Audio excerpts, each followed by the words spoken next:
These are 18 exercises that you have to be doing in preparation for your Hyrox race. And why 18? Because there are a total of 9 movements that you have to do at the Hyrox Games. And I'm a nice guy, so I'm gonna give you 2 different exercises on each of those 9 movements. Let's get into it. Now, I need to clarify, these 18 exercises won't be done in every single training session, nor will they be done in 1 week. However, what they must be done is in a preparation over an 8, 12, 16 week block of training in preparation for your Hyrox race. And this is the stuff we use inside our own online coaching platform for Hyrox athletes. We teach athletes how to get aerobically fit, build conditioning, strength, power, speed, and at the same time, build an incredible looking physique. And if you want to know more about that, then check out the application form in the description below. So 9 overall movements in Hyrox. First up is running. Here are 2 exercises to help you with that. Exercise number 1 is the back squat. What program wouldn't be complete without it? You can do high bar, or you can do low bar. And if you struggle with mobility in the ankles or hips, you can elevate your heels and do heels elevated back squats. Back squatting a light or moderate weight can help you with your running by improving your tempo runs and your longer runs. And improving your 1 rep max back squat, your overall maximal strength, can improve your ability to absorb forces into the ground, which will help you at faster speeds. I would recommend doing 6 sets of 6 if you're intermediate to advanced, and if you're a beginner, simply doing 4 sets of 8. Now, I will mostly always put the back squat after a jumping plyometric exercise or a weightlifting exercise, especially when you're about 8 weeks out from your competition. Exercise number 2 is the tibialis raise. Now, when you're running, your foot will hit contact into the floor. If you can strengthen the tibialis, the muscle down the front of the shins, it's going to help you absorb more forces so that you aren't slapping the floor as hard, which will prevent injury in the knees. It can prevent injury of the Achilles and the calves and shin splints. Now, I would highly recommend you do 2-3 sets of high reps, 20, 30, 40, 50 repetitions at the beginning of your workout or at the end of your workout. That exercise is fantastic for anyone with knee pains or ankle stiffness or ankle pains. After you've done your first run, you then transition over to the SkiErg. The third key exercise is the deadlift. And I know most of you will be saying, I can't deadlift, I've got lower back pain, or I get lower back pain, but I'm telling you, you have to be doing the deadlift. If you want to be a good athlete, if you want to have stronger legs, a better jump, better upper body strength, better pushing, pulling capabilities, you have to be deadlifting. It is incredible for you. It's going to help you develop crazy levels of strength, power and speed. You could do 3, 4, 5, 6 sets of 3 to 5 reps, and it will help you develop raw maximal strength. And if you can't deadlift from the floor, reduce the range of motion and rack pull above the knee or below the knee.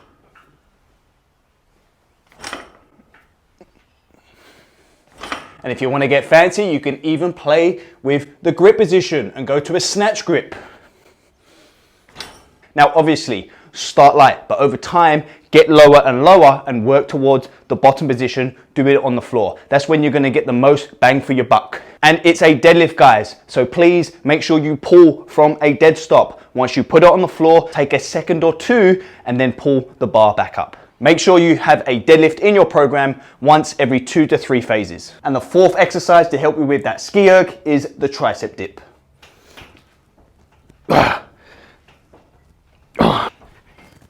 Now, this is a must for developing upper body pushing power. Now, if we think about the SkiErg, in the bottom position of the SkiErg, we go from here and we drive down into the position. Massive component of triceps to finish that aggressive pull. Really important that we develop that on here, not just bench press work. Now, I love doing 5 sets of 5, and then maybe on that last set or 2, doing a high rep set. 15, 20, or even max effort sets. Now, I would recommend using the dip in your B series after the first big exercise or towards the back end of the program. However, if you are someone with unstable shoulders or just generally weak shoulders, really important that you strengthen the rotator cuff with rotator cuff work, trap 3 work, rhomboid work before getting stuck into these with heavy loads. Now, these are really good in a hypertrophy phase where the goal is to build mass, muscle mass. We can build really good, solid, big triceps and lower pec fibers. You'll then do another run, and then after that, you'll transition over to the sled push another run, then the sled pull. So exercise 5, 6, 7, and 8 are going to be combined together to help you with your sled push and your sled pull. Next up is the reverse sled drag. This will do wonders for your knees, your lower back, and your hip strength. Now, if you're someone with knee pain, make sure you do this 3 times a week from at least 10, 20, maybe even 30 minutes, guys. 30 minutes, right? Really going to do you wonders for these muscles around the knees, the VMOs. I specifically learned this from Charles Poliquin before Knees Over Toe guy took over it and popularized it, but I've used it successfully with myself. I ruptured my quad tendon by about 50%, and I did this 3 to 5 days a week for 10 minutes before every single training session, and I healed my knee. Now, it's an exercise that will really jack that heart rate up, and you could do light loads or even heavy loads, and it won't make you too sore because it's a very short range of motion that your knee goes through, and it's very concentric dominant, not much eccentric contraction, so it won't make your central nervous system too fatigued. Exercise number 6 is the Poliquin step down.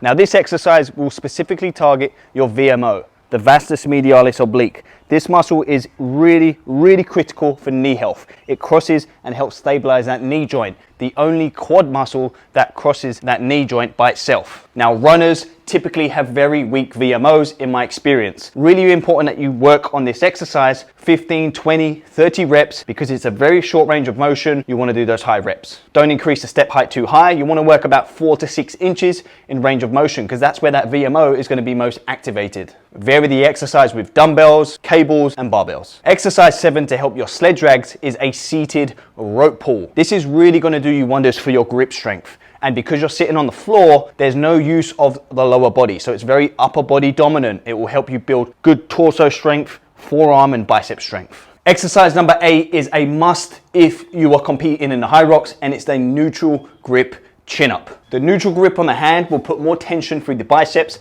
and the forearms. Critical for good successful sled pulls. Let's move on. So after you've smashed all the sled work, you do another run, you then move into burpee broad jumps. Nothing will smoke your legs more than the burpee broad jumps. So it's really, really important that we build good levels of strength and endurance in our quadriceps. And one of the best ways to do that is slowly exposing ourselves to jumping.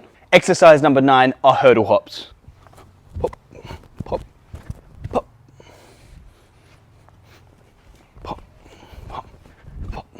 Now, hurdle hops can be done high, low, fast, slow, for more distance. Whatever you do, just make sure you do it properly. You focus on the stability component of it and that you're not all over the place. You're going to learn coordination, timing, and just become a better athlete. You could do 3 sets of 5 on each leg, and I recommend doing that at the beginning of your workout before the rest of the workout starts. Exercise 10, explosive push-ups. Now, a big part of doing a good quality burpee broad jump is making sure you're explosive coming out the bottom position.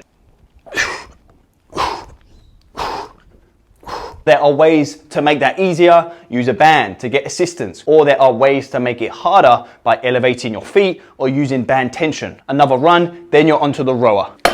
Exercise number 11 are front squats. Now, a lot of you guys haven't even tried the front squat, and if you have, you think you can't do it. But I'm telling you, if you want to improve your rower, the front squat has to be a staple.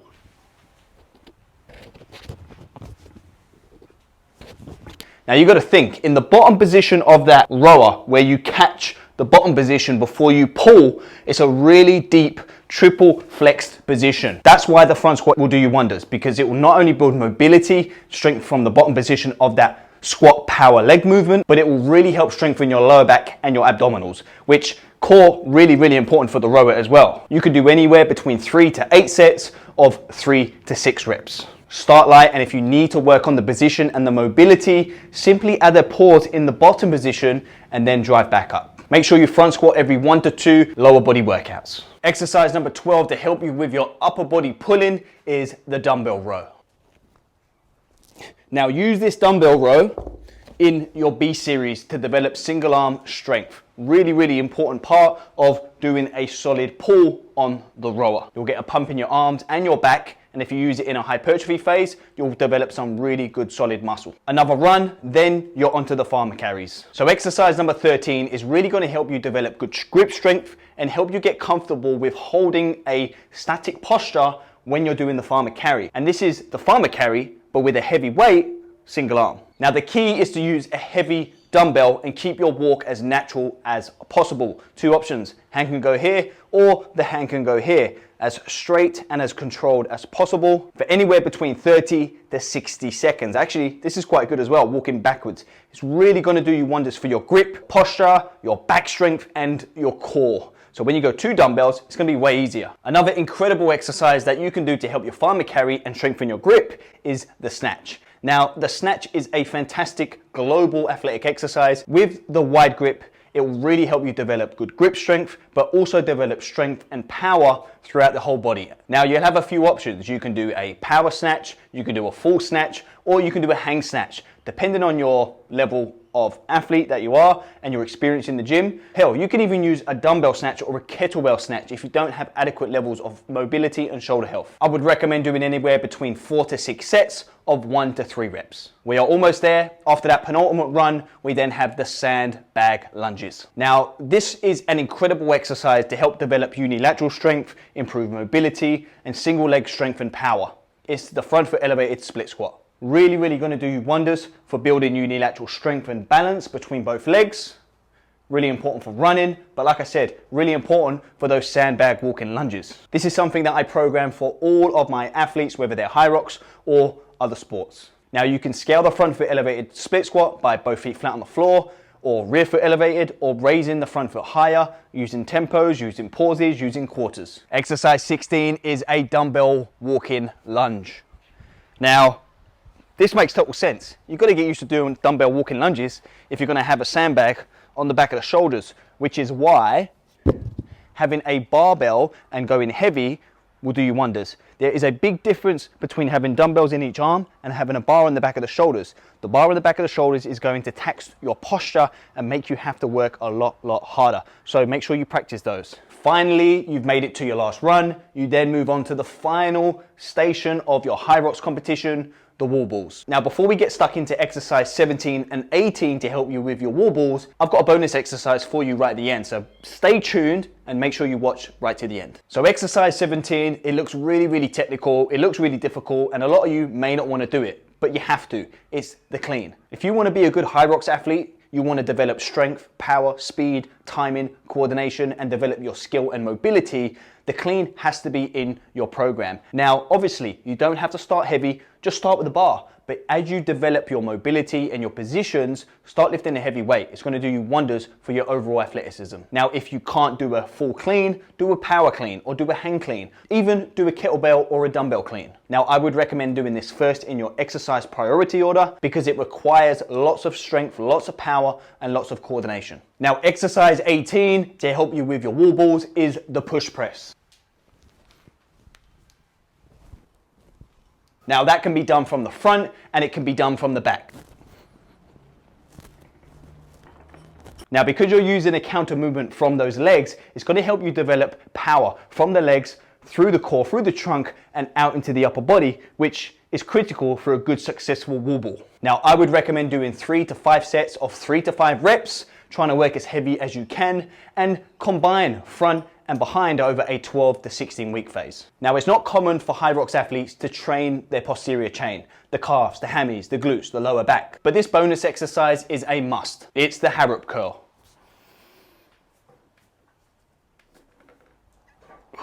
Now, the ankles are locked in, which is going to create a lot of tension in that lower limb. The knees stay exactly where they are, and we hinge and pivot from the hip. This is what we call an integrative exercise. The hamstring is working statically from the knee whilst dynamically from the hip. Really important for not just running, but every single station that you're going to go through to prevent hamstring tendinopathies, hamstring strains, calf and Achilles issues, and lower back issues. This is a must. Sounds like torture. Do people pay for Hyrox training? Believe it or not, people are actually paying for Hyrox. There's over 250,000 people competing. They're all crazy. Use all 18, 19, including the bonus exercises in your training plan over at 8, 12, 16 week preparation for the Hyrox comp. Now, if you are interested, I do online coaching. I do all of this sort of stuff, programming, periodizing for high level athletes, all the way down to amateur level athletes and Hyrox athletes. If you're interested, check out the application form below, fill it out, get in touch, let's book a call, and then I'll help you get to the other side of becoming a quality Hyrox competitor.